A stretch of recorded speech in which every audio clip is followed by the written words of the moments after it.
কিরে ভার্সিটির মধ্যে অনেক পাট পাটছে, হ্যাঁ? আচ্ছা আমি বুঝি না ভার্সিটিতে কার দমে তোরা এত লাফাস? এই যে তোরা এখন ভার্সিটি থেকে ধরে নিয়ে আসলাম, তোরা এখন কোন ভাই বাঁচাবি? ডাক।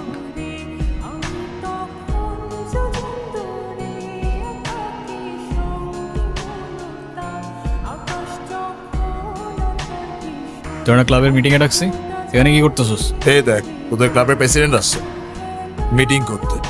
তো বস আমাদের সাথে একটু মিটিং করে, আমরা কি টিমের বাইরে নাকি? এই তুষার, আমি এখানে তোর সাথে ঝামেলা করতে আসিনি। আর তোর আমার সাথে প্রবলেম থাকলে আমার সাথে সর্ট আউট করবি, আমার ছোট ভাইদের বদার করিস না। এই চল, তা করতে গেছিস কেন? তুই কি রাস্তার বলা পান যার তার সাথে মারামারি করবি? ভাই আমি কি এমনি এমনি ঝগড়া করতে গেছি? কেন ওরা তোর ঘাড়ে উঠা বসছিল? ভাই অনুতির গায়ে হাত দিয়েছে ওরা ভাই।